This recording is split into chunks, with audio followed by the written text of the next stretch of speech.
Finally Bangladesh হারালো ইন্ডিয়াকে ফুটবলের মাঠে এবং এই জয়টার জন্য বাংলাদেশকে অপেক্ষা করতে হয়েছে একটা না দুইটা না 22টা বছর। সেই 2003 সালে সাফ চ্যাম্পিয়নশিপের সেমিফাইনালে ইন্ডিয়াকে হারানোর পর কেটে গেছে 22 বছর। বাংলাদেশ এই সময়টাতে কয়েকটা ম্যাচের সম্ভাবনা জাগালেও জয় আসলে অধরাই রয়ে গিয়েছিল এবং শেষমেশ সেই অপেক্ষার অবসান হয়েছে। কেনই বা হবে না, কারণ বাংলাদেশের ফুটবলে আগমন ঘটেছে হামজা চৌধুরী নামের একজনের, বাংলাদেশের ফুটবলে আগমন ঘটেছে সমিত সোমের, বাংলাদেশের ফুটবলে আগমন ঘটেছে জায়ান আহমেদের এবং সে কারণেই কিন্তু বাংলাদেশ পারলো এশিয়ান কাপের বাছাই পর্বে ঘরের মাটিতে ইন্ডিয়াকে হারাতে 1-0 গোলে এবং গোলটা করেছেন শেখ মোরসালিন। ম্যাচের 12 মিনিটের মাথায় দুর্দান্ত এক গোল, দারুণ ফিনিশিং। সচরাচর এই ধরনের ফিনিশিং আমরা আমাদের ফুটবলারদের কাছ থেকে দেখি না, যে ফিনিশিংটা মোরসালিন আসলে দিয়েছেন।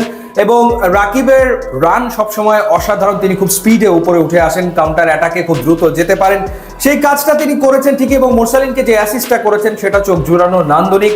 এবং মোরসালিন কোনো ভুল করেনি, তিনি ইন্ডিয়ান গোলকিপার গুরপ্রীত সিংকে পরাস্ত করতে সক্ষম হন এবং বাংলাদেশ এগিয়ে যায় 1-0 গোলে। নিশ্চিতভাবেই মোরসালিন আসলে বাংলাদেশের বিগ ম্যাচ প্লেয়ার কিন্তু হয়ে উঠছেন। আমরা এর আগে দেখেছি এই এশিয়ান কাপের বাছাই পর্বের গুরুত্বপূর্ণ ম্যাচে হংকংয়ের বিপক্ষে মোরসালিন গোল করেছেন। এরও আগে নিশ্চয়ই আপনাদের সেই গোলটার কথাও খেয়াল আছে, বিশ্বকাপের বাছাই পর্বের ম্যাচে লেবাননের বিপক্ষে মোরসালিন যে গোলটা করেছিলেন। অর্থাৎ এই যে বড় বড় প্রতিপক্ষের এগেনস্টে ও লেবানন কিংবা হংকং, ইন্ডিয়ার এগেনস্টে গোল, এর ভেতরে আমরা দেখেছি যে অনূর্ধ্ব-23 এশিয়ান কাপের বাছাই পর্বে সিঙ্গাপুরের বিপক্ষেও তিনি গোল করে এসছেন। সো নিশ্চিতভাবেই বাংলাদেশের অ্যাসেটে পরিণত হচ্ছেন শেখ মোরসালিন।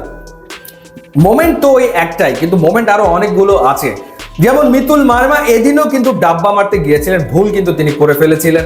ম্যাচের তখন কত 35 না 36 মিনিট বোধ হয়, এবং অলমোস্ট ওপেন নেট দিয়ে দিয়েছিলেন চাংতে যে শটটা নিয়েছিলেন। কপাল ভালো যে হামজা চৌধুরী, তার যে পজিশনিং সেন্স, তিনি এসে বলটা ক্লিয়ার করেছেন হেডারের মাধ্যমে, না হলে ওটা কিন্তু জালে জড়িয়ে যেত এবং ইন্ডিয়া ম্যাচে ফিরত।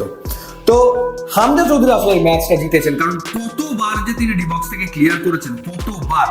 মানে যখন বাংলাদেশ 1-0 গোলে এগিয়ে গেল, তারপর থেকে হামজার মনোযোগটা আসলে ডিফেন্সেই ছিল, যাতে কোনোভাবে বাংলাদেশ গোল আর না খেয়ে বসে, সেই কাজটাই তিনি করেছেন সুনিপুণ দক্ষতায়। এর আগে যেটা হয়েছে যে তারিক কাজী 25 মিনিটের মাথায় ইঞ্জুরিতে করে মাঠ ছেড়ে বেরিয়ে গেলেন, হাতটুকু তার বদলে নেমেছেন জায়ান আহমেদ। নেপালের বিপক্ষে 70 মিনিটের বেশি খেলতে পারেননি, এই দিনও তিনি পারলেন না, তিনিও ইঞ্জুরিতে পরে মাঠ থেকে বেরিয়ে গেলেন। এরপরে নামান হলো তাজউদ্দিনকে, আবার সাহাদউদ্দিন তিনি রাইট ব্যাক থেকে লেফট ব্যাক পজিশনে এলেন, অদল বদল হয়েছে।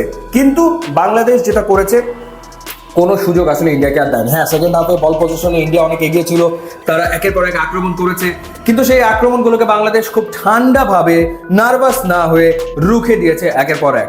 আলাদা করে সমিত সোমের কথা বলতে হয়, যেভাবে তিনি ডুয়েলগুলোতে আসলে জিতেছেন, যেভাবে তিনি বল ছিনিয়ে নিয়েছেন, আর সেটা ছিল দেখার মতো। মানে একেবারে থাকে না যে মিডফিল্ড জেনারেলের ভূমিকা আমরা দেখলাম সমিত সোমকে, অসাধারণ ছিল মাঝ মাঠে তার পারফরম্যান্স। প্রত্যেকেই দুর্দান্ত খেলেছেন, ইনফ্যাক্ট সোহেল রানা ক্যাপ্টেনের আর্মব্যান্ড তার কাছে ছিল আজকে, তিনিও দুর্দান্ত পারফর্ম করেছেন।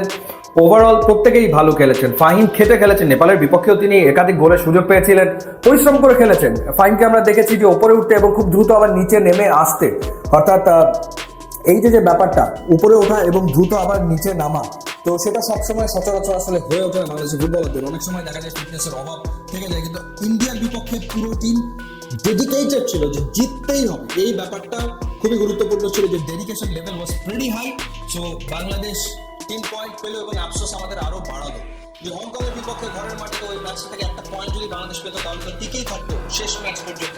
কিন্তু সেটা হচ্ছে না, কিন্তু র্যাঙ্কিং এ প্রায় 50 ধাপে এগিয়ে থাকা ইন্ডিয়ার বিপক্ষে জয় একটা বিরাট ব্যাপার। সেজন্য বাংলাদেশ দলকে অভিনন্দন।